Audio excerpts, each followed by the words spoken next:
अब चाहिँ हामीले माइक्रोबियल कन्भर्जन मेथडबाट चाहिँ ट्रिप्टोफेनलाई कसरी प्रोडक्सन गर्ने त्यो हेर्न गइरहेको छौँ। हामीले माइक्रोबियल कन्भर्जन मेथडमा चाहिँ युज गर्ने अर्ग्यानिजम भनेको इकोलाई MD33।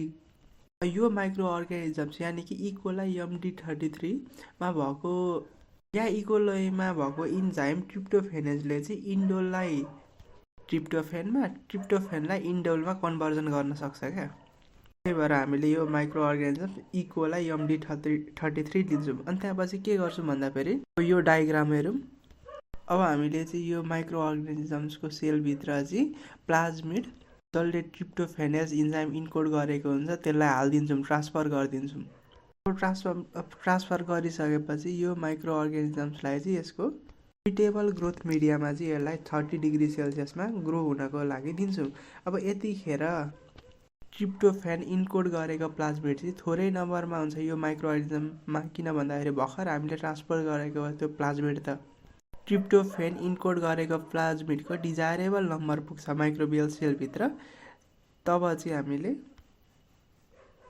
हाम्रो माइक्रोबियल ग्रोथको लागि युज गरेको ग्रोथको टेम्परेचर चाहिँ 30 डिग्री सेल्सियसदेखि 37 डिग्री सेल्सियसमा चेन्ज गर्छौँ। त्यसो गर्दाखेरि चाहिँ अब प्लाज्मिड इन्कोडिङ ट्रिप्टोफेनेज इन्जाइम इन्कोड गरेको प्लाज्मिडको नम्बर चाहिँ हत्तै बढेर जान्छ।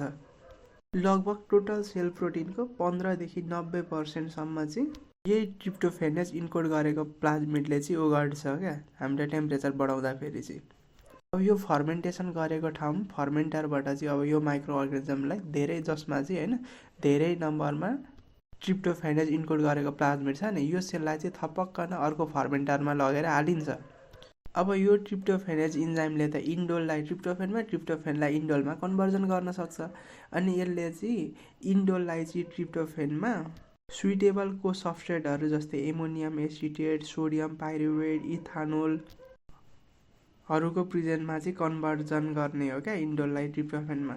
अब हामीले चाहिँ नेक्स्ट फर्मेन्टरमा चाहिँ मिडिया चाहिँ कस्तो प्रिपेयर गर्छौँ भन्दाखेरि जसमा इन्डोल भएको को सब्स्टेन्सहरू जस्तै एमोनियम एसिटेट, सोडियम पाइरुवेट, इथानोलहरू भएको मिडियम चाहिँ प्रिपेयर गर्छौँ। अनि त्यसमा यो माइक्रो अर्ग्यानिजम जसमा चाहिँ होइन धेरै मात्रामा ट्रिप्टोफेन इन्कोड गरेको प्लाज्मिड छ त्यसलाई लगेर हालिदिँदाखेरि त्यसले त एकदमै ज्यादा ट्रिप्टोफेनेज इन्जाइम प्रोडक्सन गर्ने भयो। अब यो इन्जाइमले चाहिँ ड्याङ्को इन्जाइमको प्रेजेन्समा चाहिँ इन्डोललाई चाहिँ ट्रिप्टोफेनमा कन्भर्जन गर्छ। यसरी चाहिँ हामीले microbial production of tryptophan amino acid हामीले गर्न सक्छौँ। अब चाहिँ हामीले जुन फर्मेन्टेसन या माइक्रोबियल कन्भर्जन मेथड युज गरेर जुन ट्रिप्टोफेनको ग्रोथ प्रिपेयर गर्छौँ नि, त्यहाँबाट चाहिँ ट्रिप्टोफेनलाई कसरी रिकभर गर्ने त्यो हेर्न गइरहेको छौँ। फर्स्टमा ट्रिप्टोफेनको ग्रोथ लिने, त्यसलाई चाहिँ एसिटिक एसिड र वाटरको 1:1 रेसियोमा बनाएको सोलुसनसँग मिक्स गर्ने र यो चाहिँ 90 डिग्री सेल्सियसमा त्यो सोलुसनसँग डिजल्भ हुन्छ। तीमा डिजल्भ गरिसकेपछि त्यसलाई चाहिँ एक्टिभेटेड कार्बन फिल्टर युज गरेर चाहिँ त्यहाँ प्रेजेन्ट भएको इम्प्युरिटिजलाई हटाउने। त्यहाँबाट आएको सोलुसनलाई चाहिँ 2 घन्टाको लागि हिटिङ गर्ने। 2 घन्टा हिटिङ गरिसकेपछि टेम्परेचरलाई चाहिँ अब घटाएर चाहिँ 5 देखि 10 डिग्री सेल्सियसमा झार्ने। अब 5 देखि 10 डिग्री सेल्सियसमा झार्दाखेरि त अब यो डिजल्भ हुन छोड्छ क्या ट्रिप्टोफेन, किनकि अहिले त तताएको थियो नि त 90 डिग्री सेल्सियसमा, तब डिजल्भ भएको थियो। अब स्वाट 5 देखि 10 डिग्री सेल्सियसमा झार्दा डिजल्भ हुन छोड्ने भयो। त्यहाँबाट चाहिँ अब यो ट्रिप्टोफेन क्रिस्टल बन्न थाल्छ। त्यहाँपछि त्यो क्रिस्टललाई चाहिँ अब फिल्ट्रेसन गर्ने। फिल्ट्रेसनबाट आएको क्रिस्टललाई चाहिँ अब चिसो पानीले धुने, किनकि होइन एमिनो एसिडहरू कतिपय एमिनो एसिडहरू वाटरमा डिजल्भ हुँदैन, ट्रिप्टोफेन पनि डिजल्भ हुँदैन। अब यो वाटरले चाहिँ धुने काम मात्र हुन्छ। अनि त्यहाँबाट धोइसकेपछि त्यसलाई अब भ्याकुम ड्राइङ गर्ने। अनि आएको ट्रिप्टोफेन चाहिँ लगभग 99% प्योर हुन्छ। यसरी चाहिँ हामी ट्रिप्टोफेनलाई रिकभर गर्न सक्छौँ। सर हेरौँ अब फेरि यो मेथडलाई। ट्रिप्टोफेनको ग्रोथ लिने, त्यसलाई चाहिँ वाटर र एसिडिक एसिडको सोल्युसन 1:1 को रेसियोमा बनाएको वाटर एसिडिक एसिडको सोल्युसनमा डिजल्भ गर्ने 90 डिग्री सेल्सियसमा। त्यहाँदेखि यसलाई चाहिँ एक्टिभेटेड कार्बन फिल्टर युज गरेर त्यहाँ प्रेजेन्ट भएको इम्प्युरिटिजलाई रिमुभ गर्ने।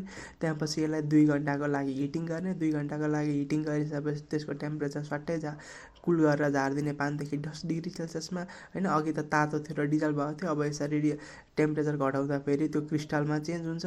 अब क्रिस्टलमा चेन्ज भइसकेपछि अब त्यसलाई फिल्ट्रेसन गर्ने। फिल्ट्रेसन गरेर आएको जुन क्रिस्टललाई चिसो पानीले वासिङ गर्ने। त्यहाँपछि त्यसलाई भ्याकुम ड्राइङ गर्ने र हामीले ट्रिप्टोफेन पाउँछौँ। ट्रिप्टोफेन पछि हामी अब लाइसिनको कुरो गरौँ। लाइसिनलाई चाहिँ हामी डाइएमिनो क्याप्रोइक एसिड पनि भन्ने गर्छौँ। यो चाहिँ एउटा एसेन्सियल एमिनो एसिड हो। यसमा चाहिँ 6वटा कार्बन लागेको हुन्छ अनि 2टा एमिनो ग्रुप लागेको हुन्छ। 6वटा कार्बनमा एउटा चाहिँ कार्बोक्जाइलिक ग्रुप COOH भयो अनि बाँकीमा चाहिँ CH2 लागेको हुन्छ।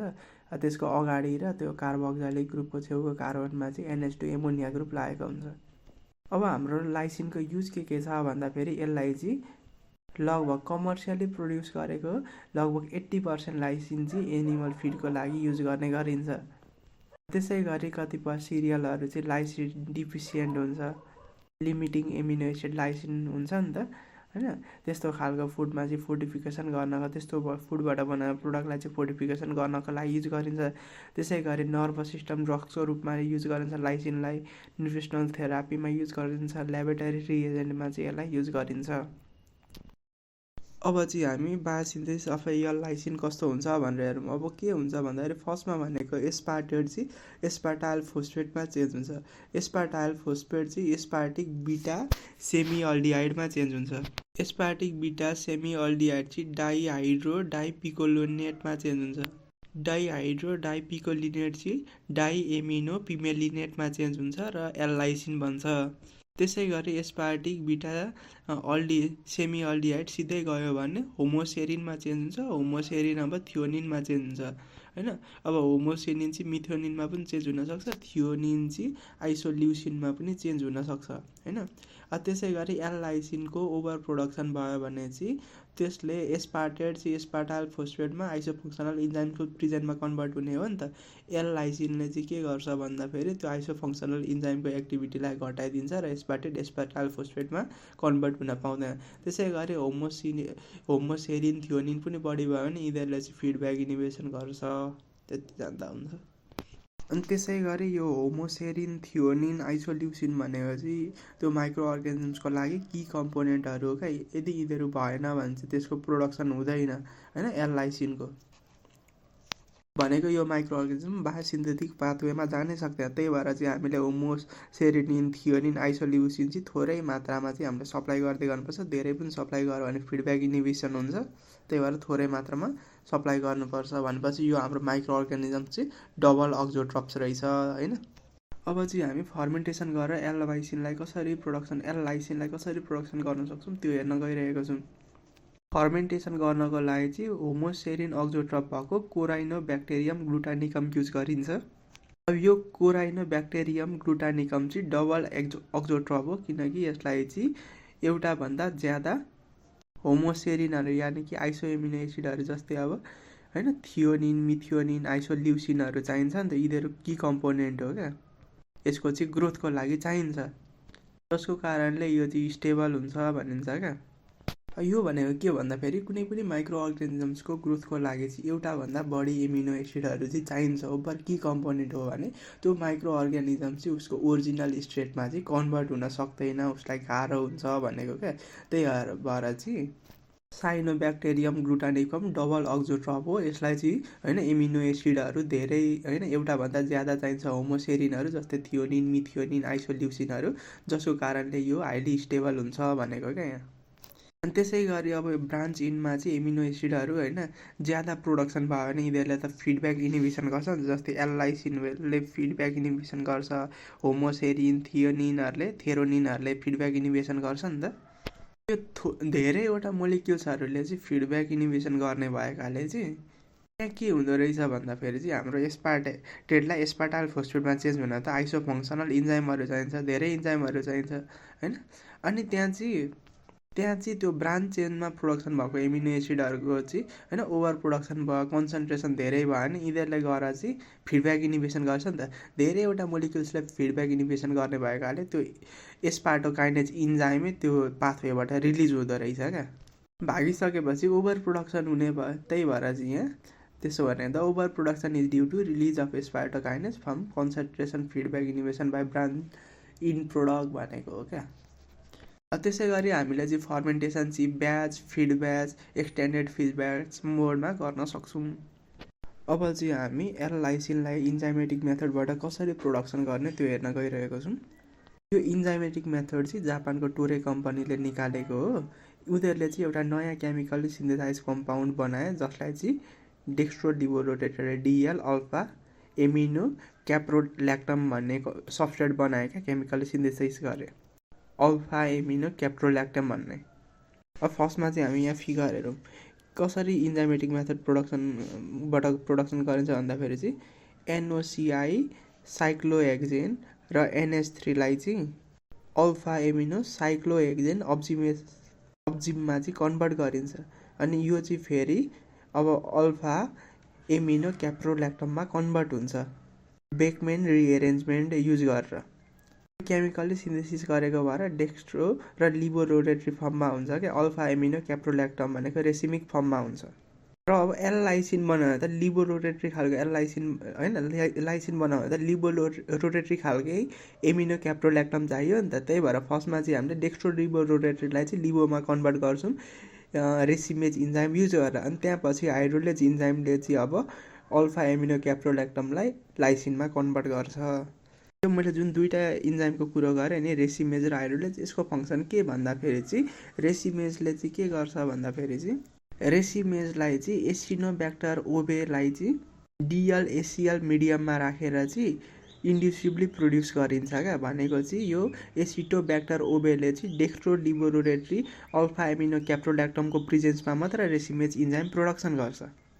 अब यो रेसिमेज इन्जाइमले चाहिँ डेक्स्ट्रो लिबोरोटेटरी फर्ममा भएको अल्फा एमिनो क्याप्रोल्याक्टमलाई चाहिँ लिबोरोटेटरी होइन अल्फा एमिनो क्याप्रोल्याक्टममा चेन्ज गर्छ।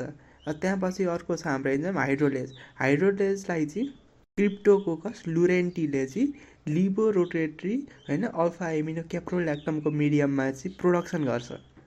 र अब यो हाइड्रोलेज इन्जाइमले चाहिँ लिबोरोटेटरी अल्फा एमिनो क्याप्रोल्याक्टमलाई चाहिँ लाइसिनमा कन्भर्ट गर्छ। यसरी चाहिँ हामीले इन्जाइमेटिक मेथडबाट चाहिँ एल लाइसिनलाई प्रोडक्सन गर्न सक्छौँ या लाइसिनलाई प्रोडक्सन गर्न सक्छौँ भनौँ न। अब एकचोटि सर हेरौँ। अब इन्जाइमेटिक मेथड चाहिँ जापानको टोरे कम्पनीले होइन एल लाइसिन होइन लाइसिन प्रोडक्सन गर्नको लागि युज गर्छ। के गरिन्छ भन्दाखेरि चाहिँ अल्फा एमिनो क्याप्रोल्याक्टमलाई चाहिँ केमिकल्ली सिन्थेसिस गरिन्छ, पछि यो अल्फा एमिनो क्याप्रोल्याक्टमलाई चाहिँ लाइसिनमा कन्भर्ट गरिन्छ क्या। अब अल्फा एमिनो क्याप्रोल्याक्टमबाट कसरी प्रोडक्सन गरिन्छ त्यसको यो फिगरमा हेरौँ। फर्स्टमा हामीलाई चाहिन्छ एनओसिआई साइक्लोहेक्जेन र एमोनिया। अब यसलाई चाहिँ कन्भर्जन गरिन्छ अल्फा एमिनो साइक्लोहेक्जेन अक्जिममा है।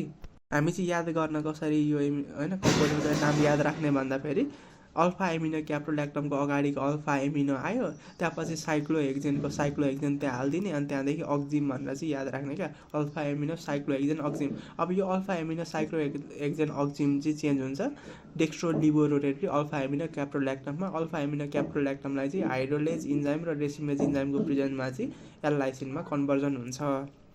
रेसिमेज इन्जाइमलाई चाहिँ होइन एक्रोमोब्याक्टर ओबे चाहिँ यो डेक्स्ट्रो लिबोरोटेटरी एमिनो क्याप्रोल्याक्टम होइन मिडियममा चाहिँ प्रोडक्सन गर्छ।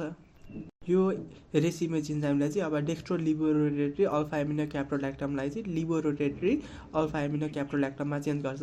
त्यसै गरी हाइड्रोलेजलाई चाहिँ क्रिप्टोकरेन्सीको होइन भनौँ न क्रिप्टोकोकस लौरेन्टीले चाहिँ लिबोरोटेटरी खालको एमिनो क्याप्रोल्याक्टम मिडियममा चाहिँ प्रोडक्सन गर्छ।